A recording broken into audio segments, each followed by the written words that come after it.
Sidecar is legendary. It's left its mark in history, and today we look at how it started and how it has evolved. No, not that Sidecar. This Sidecar, the iconic Cognac cocktail. We'll check out what makes it special and the different recipes throughout history. And at the end, we'll get to the bottom of the age-old question. What came first, the cocktail or the motorcycle attachment? Stick around. It's cocktail history time.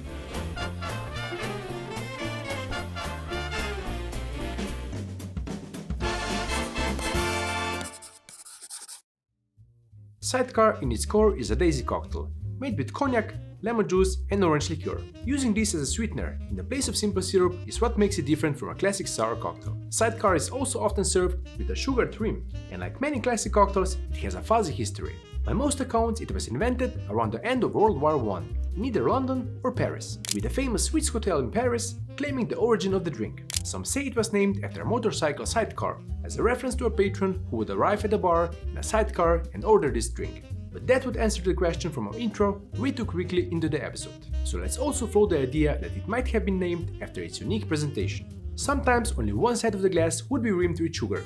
Side, car. The first confirmed recipes appeared in print in 1922 in Robert Vermeer's Cocktails, followed by Harry McElhone's ABC of Mixing Cocktails in 1923. It's amazing how many old cocktail books can be found online, specifically in EOVS Vintage Cocktail Books webpage. EOVS stands for this.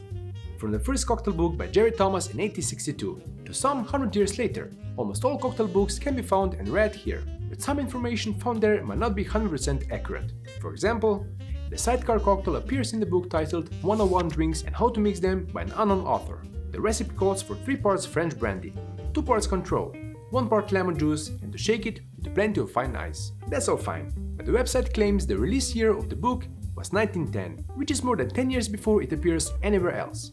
According to our research, it's most likely that it was released around 1935, but that won't stop me from making it as the first version of the day. And just for the fun of it, let's garnish one side of the glass with a sugared rim before we start. Rim the glass with a sliced lemon and dip it in sugar. Tap off the excess and that's it. I'll be using Pierre Ferrand 1840 Cognac, which is made to resemble the cognacs of the golden age of cocktails. I'll add 1.5 pound a glass, as they would have in that time. That's 1.5 ounce or 45 mils. And since this recipe claims to be older than it is, let's use Ferrand's Dry Curacao instead of Control. This was crafted in consultation with cocktail historian David Fondrich, based on a 19th century recipe, so it should be a great fit. 1 pound a glass, which is 1 ounce or 30 mils. And lastly, half a pound a glass of freshly squeezed lemon juice. That's half an ounce or 15 mils. Add plenty of fine ice into the shaker and give it a quick shake. Strain into a prepared cocktail glass and enjoy. The orange and brandy flavors are in the forefront. It lacks a bit of acidity, so the cocktail could use some balancing, but I can see why people liked it back then. The second version I'll make was written by Harry McElhone in many editions of his ABC of Mixing Cocktails. The first one was printed in 1919, but it's been lost in time, so we have to go by the 1923 and 1930 editions. He credits the recipe to a Mr. McGarry, a popular bartender at Buck's Club in London. The equal parts ratio of the 3 ingredients is something that was popular at the time, so that's how we'll make it for our second version. This time I'm using Control, as written in the recipe, and since we don't have any other instructions, at least we can follow the order of the ingredients. Next up, equal measurement of brandy. Like mentioned, I'm using Cognac, the same one as with the first recipe.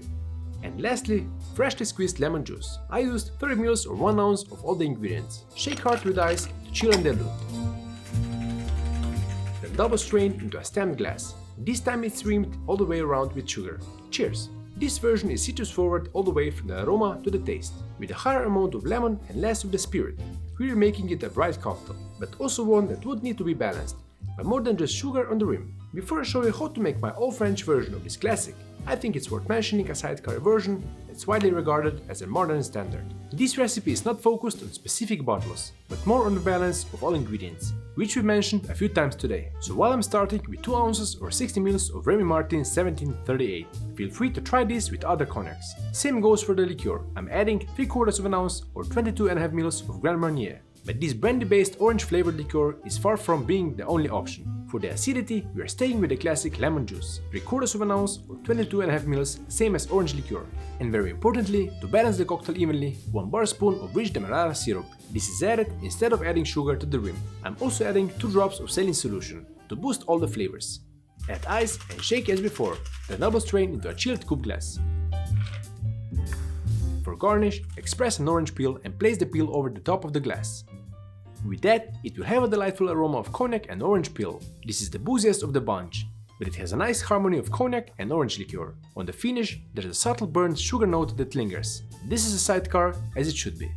Now for the finale, an exclusive sidecar made with grape verjuice. This ancient ingredient got its name from French verjus, meaning green or unripe juice. This will replace lemon juice in our sidecar. For cognac, I'm going with Pierre Ferrand Ambre.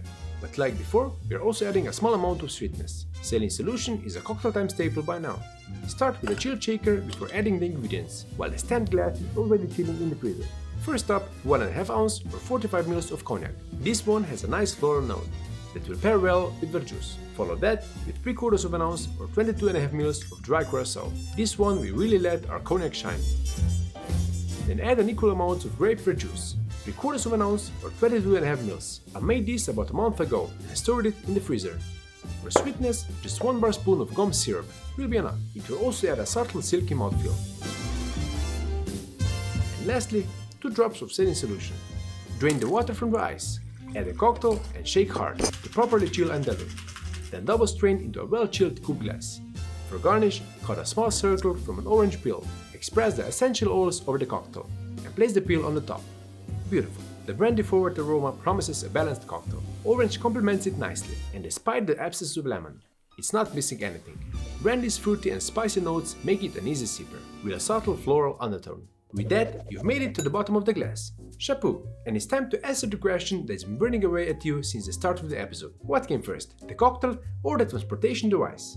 We now know the sidecar cocktail was created a little over 100 years ago, but did you know that in 1893, a French newspaper offered the prize to the person who created the best method of carrying a passenger on a bicycle? That person was Jean Berthoud, a French army officer, who created a passenger seat for bicycles using an extra wheel. That means the sidecar not only predates this cocktail, but even production motorcycles.